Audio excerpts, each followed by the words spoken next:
Welcome. What you are about to watch is not science fiction, and it is not folklore. It is a serious investigation into one of history's most compelling unresolved questions, the mystery of the Sphinx Water Erosion Theory. Did a lost civilization build it? Across the world, in universities, research institutes, and field excavations, serious scholars are wrestling with evidence that does not fit the accepted story. Evidence that has been documented, measured, and peer-reviewed, and that still has no satisfying conventional explanation. We are going to look at that evidence carefully, without prejudice in either direction, not dismissing what is extraordinary, but not accepting it without scrutiny either. The truth, as always, is in the details. In 1990, a Boston University geologist named Robert Schoch visited the Great Sphinx of Giza at the invitation of an alternative historian. He came as a skeptic. What he found in the walls of the Sphinx enclosure caused him to change his mind, not about alien builders, not about Atlantis, but about water. The weathering he documented was inconsistent, he concluded, with what wind and sand should have produced since 2500 BC. It looked like deep rainfall erosion. The last time it rained significantly at Giza was between 7000 and 5000 BC. Schoch presented his findings to the Geological Society of America in 1992, an audience of fellow geologists, not fringe enthusiasts. The response was sharply divided. Egyptologists were hostile. The evidence for Khafre as builder is substantial, including the dream stele of Thutmose Roman IV, the proximity of the Sphinx to Khafre's pyramid and valley temple, and stylistic analysis. Mainstream geologists proposed alternative mechanisms: salt crystallization, wind erosion, limestone variability. The geological debate has not been fully resolved. No agreed mechanism has been established that explains the Sphinx enclosure weathering pattern without invoking either ancient rainfall or a rock variability argument that itself remains unproven. The Sphinx has been standing for at least 500 years. Is it possible it has been standing for 9000? This is where our investigation begins. Stay with us, because the further we go into the evidence, the more extraordinary it becomes. The story you think you know is only the surface. Beneath it lies something far more remarkable. Let us begin. Before we examine the specific evidence, we need to step back and understand the context. This case does not exist in isolation. It sits within the broader phenomenon of lost civilizations, and to properly evaluate what we are looking at, we need to understand the broader picture that surrounds it. The ocean has a long memory. As the last ice age ended around 12,000 years ago, sea levels worldwide rose by more than 120 meters, enough to drown entire coastal civilizations that may have flourished along shorelines that no longer exist. The continental shelves that now lie submerged beneath shallow coastal seas were once habitable land. River deltas, bays, and estuaries that today lie underwater were once the most attractive real estate on Earth, rich in resources, temperate in climate, and accessible by sea. If ancient peoples built their settlements where resources were most abundant, then much of the archaeological record of early civilization may be sitting on the ocean floor, invisible to conventional excavation. This is not speculation. Marine archaeologists have already found submerged ruins at dozens of locations worldwide, off the coasts of India, Japan, Cuba, and the Mediterranean islands. In some cases, these structures are clearly artificial: stone walls, carved steps, and rectilinear platforms that could not have formed naturally. The academic debate is not whether these structures exist, but what they mean. Were they built by unknown pre-flood cultures, or were they coastal settlements of known civilizations gradually abandoned as waters rose? The answer, in many cases, remains open.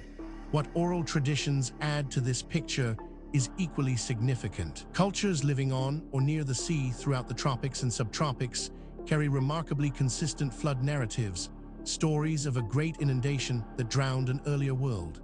These are not borrowed from one another through colonial contact. They predate European exploration. They appear to be independent memories of a shared catastrophe.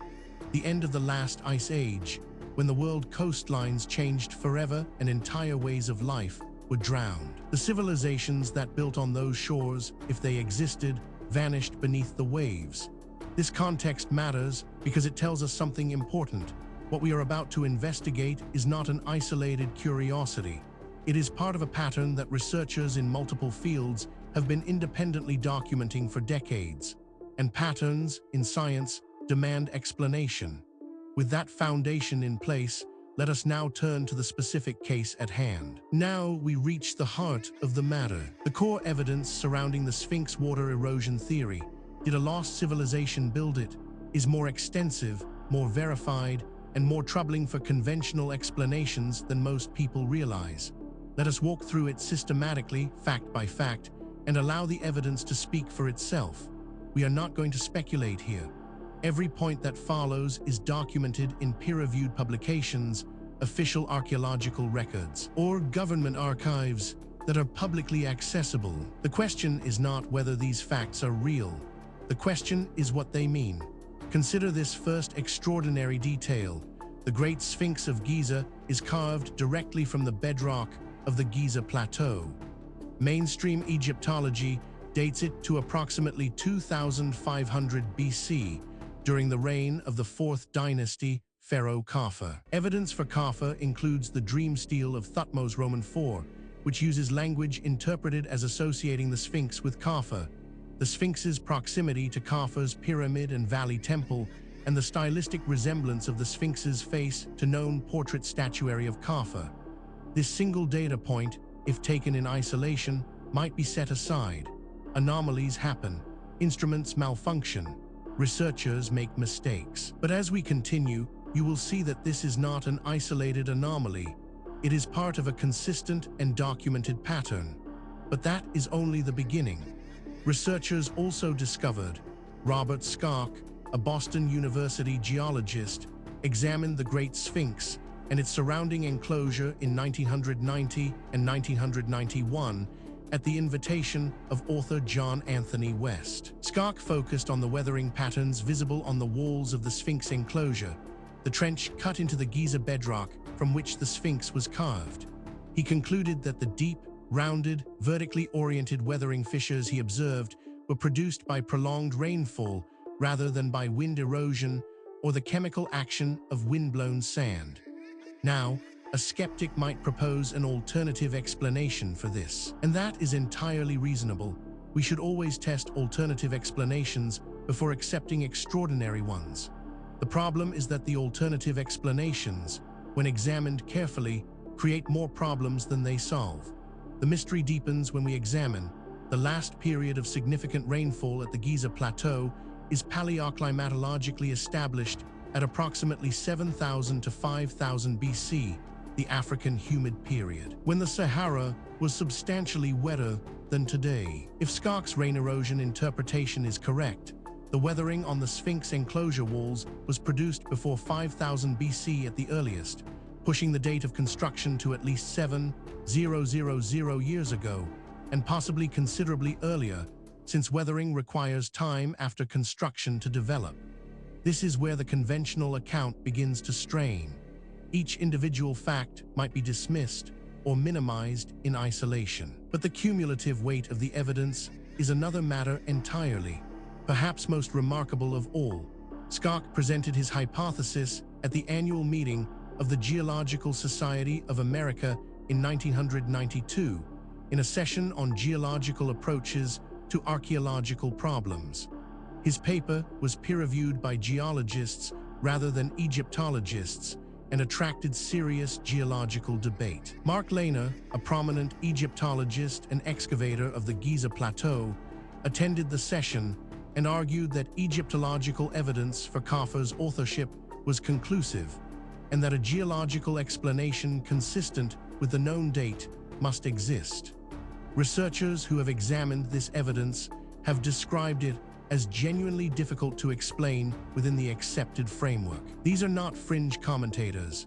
They are credentialed academics publishing in mainstream journals, raising questions that the field has not yet satisfactorily answered. Then there is the matter of K.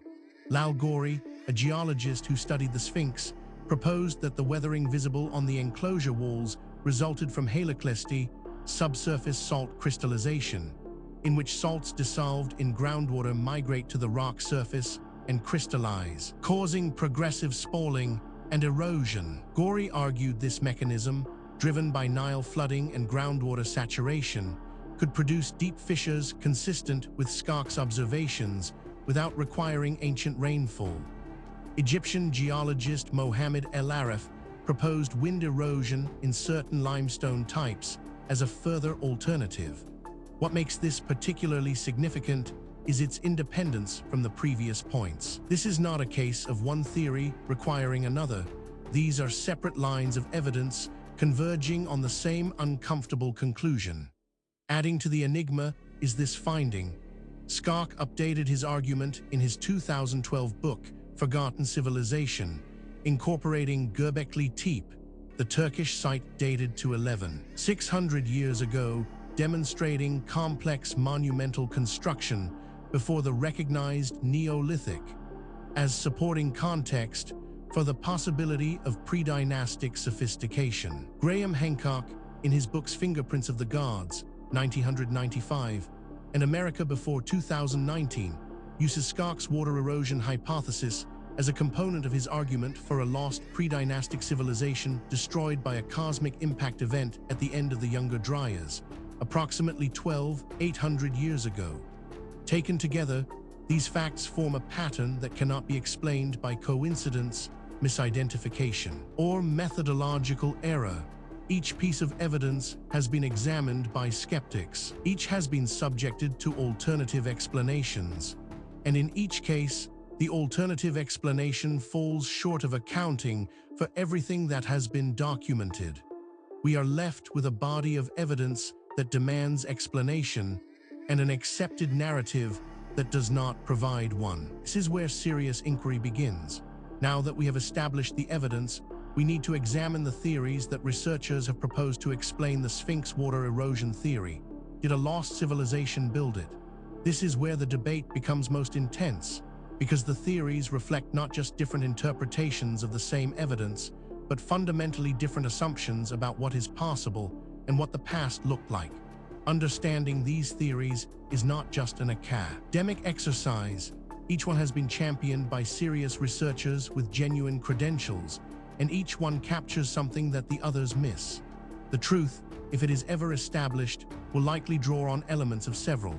The first major explanation proposed by researchers holds that Schoch's hypothesis, the Sphinx body was carved during the African humid period, at least 7,000 years ago, and possibly much earlier, when the Giza area received substantial rainfall, capable of producing the vertical fissures visible in the enclosure walls.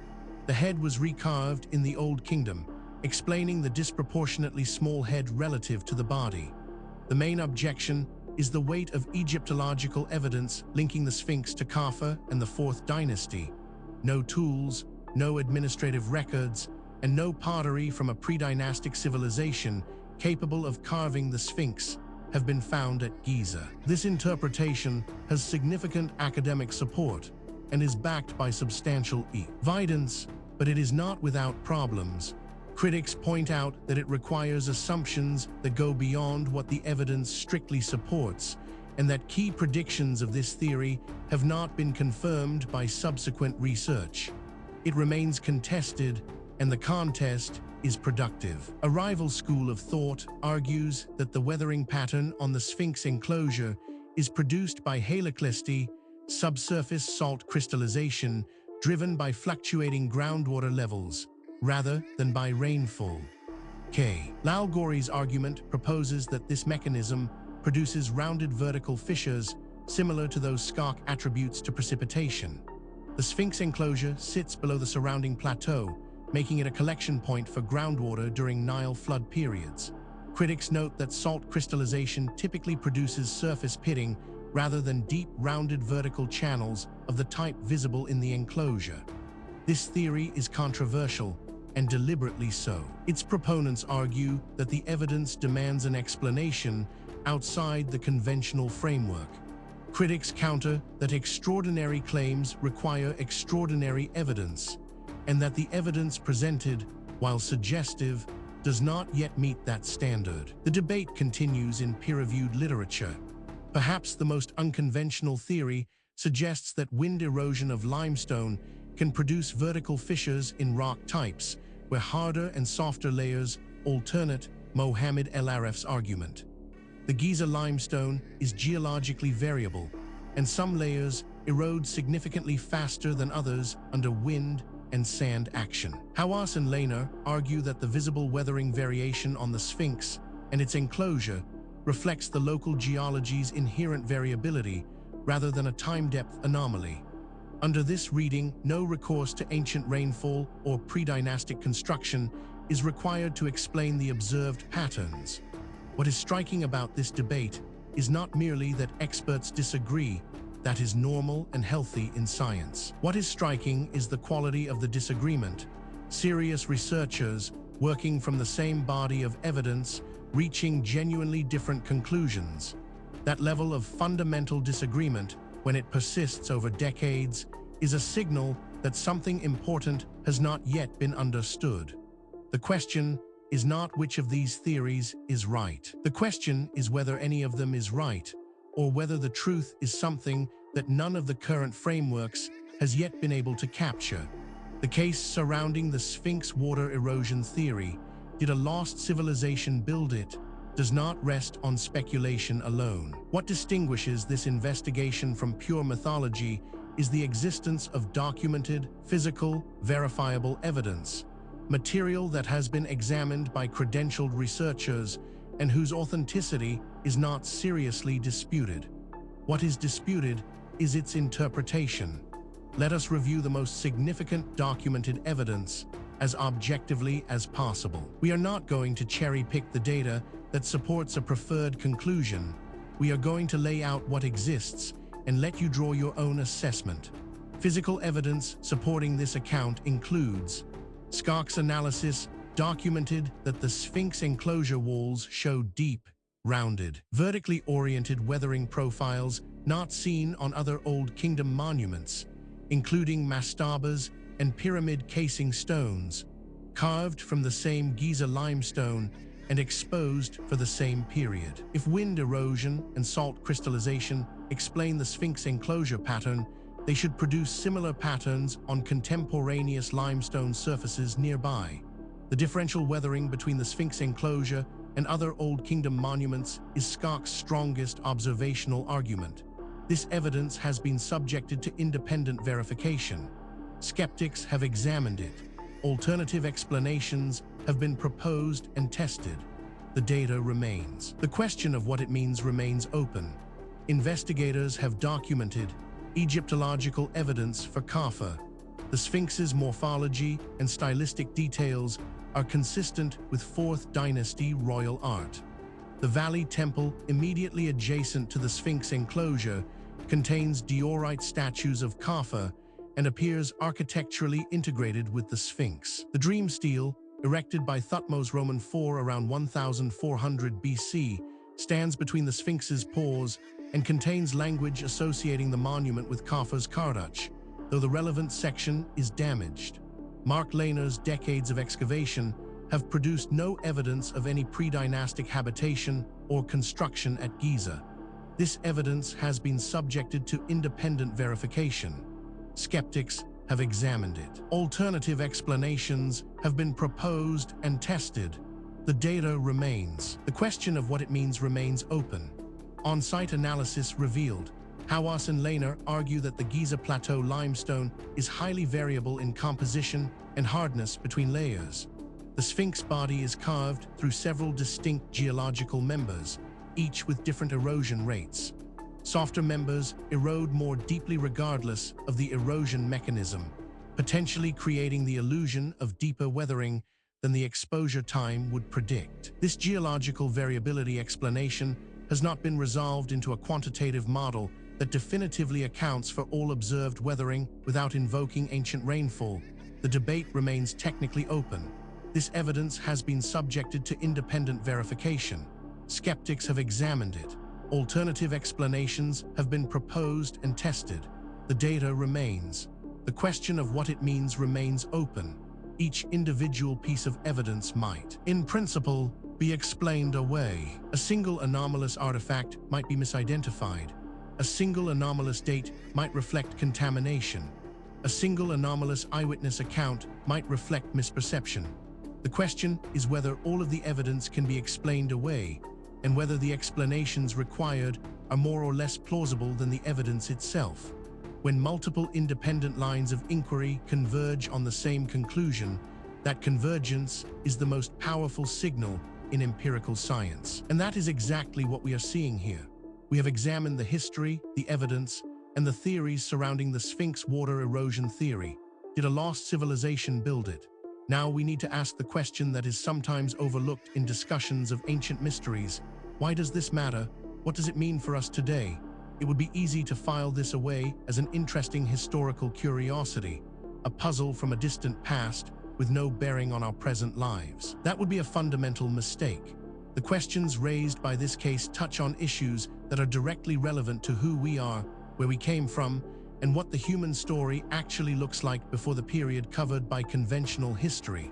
The water erosion debate has not been resolved and continues in the literature.